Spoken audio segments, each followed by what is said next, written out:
Situational Theory of the Public, mata kuliah Studi Kasus Public Relation.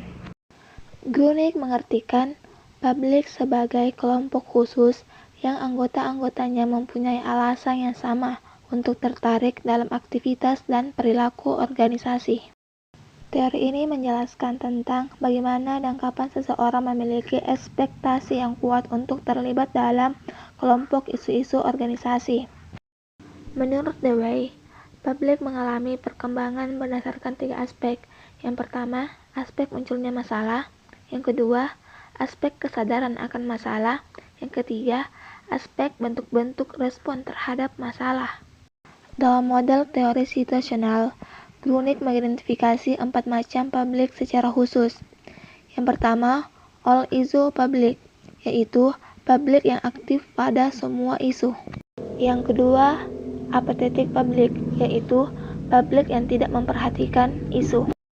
Yang ketiga, single issue public, yaitu publik yang aktif pada satu atau sebagian kecil isu pokok. Yang keempat, hot issue public, yaitu publik hanya aktif pada isu tunggal yang melibatkan orang-orang terdekatnya dalam populasi dan diterima karena peliputan media secara luas. Ada 3 macam tipe publik secara umum. Yang pertama, publik tersembunyi adalah sekelompok orang yang sebenarnya mempunyai permasalahan yang sama, tetapi tidak dapat mengidentifikasi atau menyadari permasalahan itu, sehingga mereka tidak memberikan respon. Yang kedua, publik teridentifikasi adalah bentuk perkembangan dari publik tersembunyi, yaitu jika sekelompok itu kemudian menyadari dan dapat mengidentifikasi suatu permasalahan, maka kelompok itu berkembang menjadi awal publik. Pada tahap ini, kecenderungan untuk komplain, protes, atau mendukung sudah mulai muncul.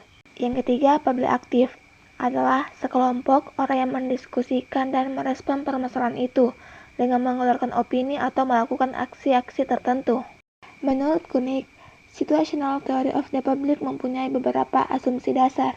Yang pertama, persepsi seseorang pada suatu situasi akan menentukan kapan dia merespon, mengapa dia merespon, bagaimana cara dia merespon, dan mengkomunikasikan situasi tersebut. Yang kedua, individu yang berbeda diasumsikan mempunyai perilaku yang lebih konsisten. Yang ketiga, setiap individu akan berusaha beradaptasi dengan suatu situasi dalam cara tertentu. Yang keempat, publik yang bersifat situasional tergantung pada situasi yang dihadapi.